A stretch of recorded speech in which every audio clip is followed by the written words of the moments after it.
हम लाइव हैं हमारे फेसबुक पेज पे, यानी अपना कराची FM 107 का जो फेसबुक पेज है। हमारे साथ मौजूद हैं आमिर इस्माइल साहब, और हम बात कर रहे हैं आज द ड्रीम कनाडा कि अगर कोई कनाडा जाना चाहता है तो किस तरह से जा सकता है।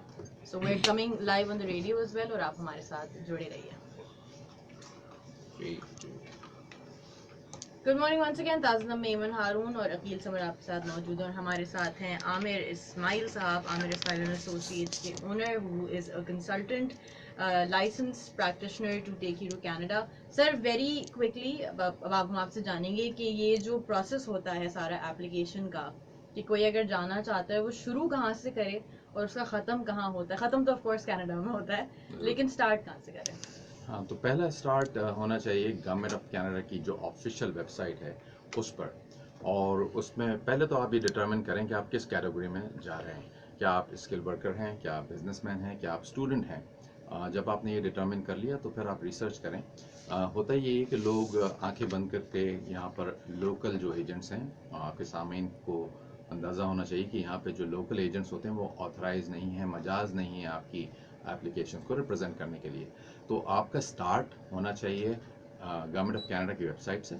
और अगर आपने ऑथराइज कंसल्टेंट कोई कैनेडियन हायर किया है तो भी आपके लिए ज़रूरी है कि आप अपने आप को एजुकेशन दें, अपने आप को प्रिपेयर करें, ताकि आपको कोई बेवकूफ़ न बना सके। आमिर साहब, ये कोई पैसे बचाने के चक्कर में लोग लोकल्स की तरफ चले जाते हैं, तो उसके नुकसानात कुछ हाईलाइट करना चाहेंगे कि क्या क्या हो सकते हैं as compared to an authorised representative?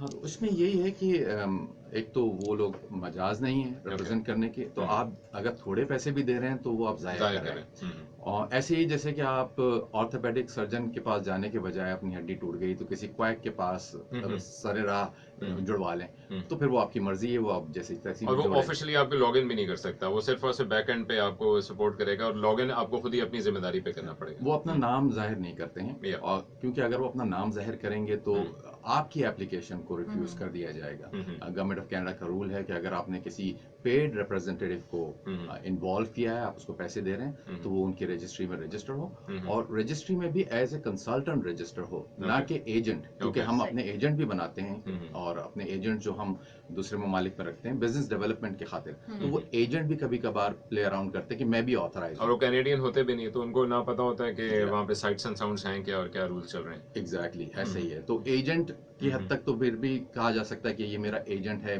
Pakistan में फॉर एग्जांपल, लेकिन वो भी ऑथराइज नहीं। जब आप साइन करें एग्रीमेंट तो आप साइन करते हैं बंदे के साथ, क्योंकि गवर्नमेंट ऑफ कनाडा ने इंसानों को दिया होता है लाइसेंस, ना कि कंपनीज को। अगर किसी भी कंपनी से आपने साइन अप कर लिया है, या अगर आपने किसी लोकल से बात कर ली है, तो यकीनन आप अपने पैसे ज़ाया कर रहे हैं, उसमें आपको कोई फायदा नहीं तो होगा। आमिर साहब, जब ये हम अप्लाई करते हैं तो फिर हमें उस कंसल्टेंट का भी जो अथॉरिटी डॉक्यूमेंट होगा या कोई रजिस्ट्रेशन डॉक्यूमेंट होगा, वो भी उस पोर्टल पर दिखाना होता है? एग्जैक्टली हमें नाम जाहिर करना ज़रूरी होता है as a Canadian authorise representative, और क्योंकि आपसे हम पैसे ले रहे हैं, हम बड़े सख्त रेगुलेशंस के तहत आते हैं।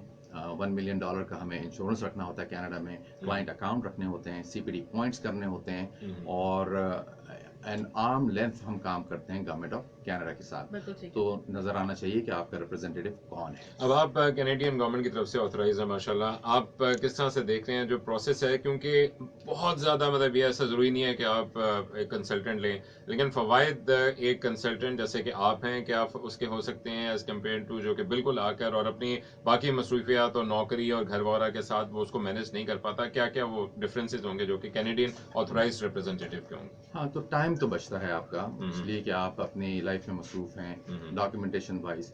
Format of the application, contents of the application पे भी डिपेंड करता है, क्योंकि वीज़ा ऑफिसर जो है, जब हम 90s में जॉब कर रहे थे इमिग्रेशन वाली, तो उस वक्त तो इंटरव्यू होता था डेफिनेट, मैंडेटरी। अब मोस्टली एप्लीकेशन का डिसीजन पेपर वर्क पे होता है। पेपर वर्क के ऊपर आप खुद तो नहीं एक्सप्लेन करने जाते, तो आपकी कोशिश ये होती है कि आप डॉक्यूमेंटेशन से वाजे करें। तो जब हम हायर होते हैं तो हम अपना लीगल सबमिशन भी वजाहत के लिए लगाते हैं, और डॉक्यूमेंटेशन के अंदर कोई एरर नहीं छोड़ते हैं, ताकि इन छोटी छोटी बातों की वजह से रिफ्यूजल ना हो। रूल्स काफ़ी कॉम्प्लिकेटेड हैं, मतलब जो कि आपको हर चीज़ का ख्याल करना पड़ता है, वेज मुख्तलिफ हैं जो कि जिसके ज़रिए से आप जो पाथवे अपना सकते हैं। हाँ, रूल्स और पॉलिसीज़ कभी कभार कंफ्यूजिंग हो सकती हैं और तजर्बे से बात वाज़ेह होती है कि कभी कभार डॉक्यूमेंटेशन, फॉर एग्जांपल एक टिप है कि पुलिस सर्टिफिकेट वो चाहते हैं कि आप हर जुरिस्डिक्शन से दें। ओके आप पाकिस्तान में अगर आप रहते हैं तो पाकिस्तान से किसी शहर में आपको पुलिस सर्टिफिकेट चाहिए। बहुत से लोग अरेंज करते हैं, लेकिन फॉर एग्जांपल आप 3 जगहों पर रहें कराची में, डिस्ट्रिक्ट ईस्ट में रहें, वेस्ट में रहें, सेंट्रल में रहें, और आपने पुलिस सर्टिफिकेट जमा कराया जहाँ पर आप लास्ट रह रहे हैं, फॉर एग्जांपल आप ईस्ट में रहते हैं, बाकी जगहों से नहीं जमा कराया क्योंकि आप समझते हैं कि वो ज़रूरी नहीं था, लेकिन ऑफिसर ने आपका केस रिफ्यूज कर दिया, अच्छा खासा केस था। ये बात फिर एक्सपीरियंस से सामने आई कि हमें पुलिस सर्टिफिकेट हर जुरिस्डिक्शन से देना, क्योंकि थाने आपस में कनेक्टेड नहीं है, तो वो चाहते हैं कि आपकी सारी तशफ़ी वो चाहते हैं हो जाए कि हमारी, कि आपने कहीं भी कोई इश्यूज नहीं है तो वो इनके केसेस स्ट्रेंथन कैसे होते हैं? अब जरा अगर हम थोड़ा सा उस प्रोसेस को भी डिस्कस कर लें कि क्या क्या आपको दिखाना है, क्या आपकी अटैचमेंट्स होनी चाहिए कि जिसके थ्रू आपका केस मजीद, और अगर आप जैसे कंसल्टेंट साथ हों तो और कितना स्ट्रेंथन हो जाता है?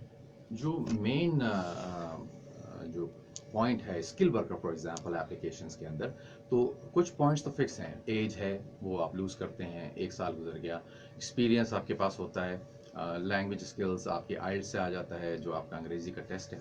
लेकिन जो मेन पॉइंट है जिसकी वजह से रिफ्यूज़ल होते हैं वो है आपका चॉइस ऑफ ऑक्यूपेशन, जो प्राइमरी ऑक्यूपेशन है। कभी कभार लोग रिसर्च किए बगैर नॉमिनेट कर देते हैं ऑक्यूपेशन, और वो ये नहीं देखते कि उनके करियर में हो सकता है कोई और भी ऑक्यूपेशन हो जिसको अगर वो प्राइमरी बनाते तो शायद उनका काम बेहतर हो सकता, प्रोविंसेस में शायद बेहतर होता है, फेडरल में बेहतर होता।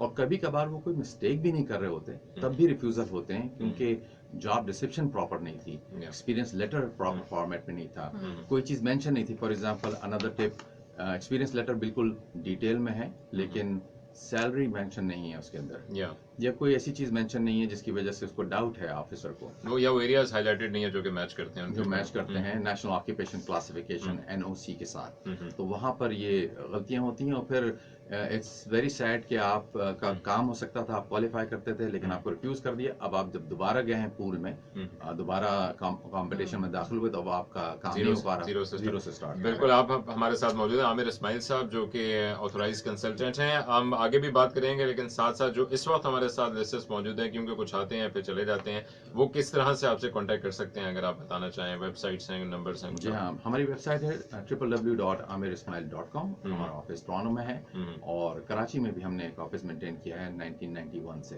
ओके, जी हाँ। वो उसकी लोकेशन या कुछ आप बताना? जी हाँ, हम शारिया फैसल पे हैं, काशिफ सेंटर में, रूम नंबर 706, 7th फ्लोर है।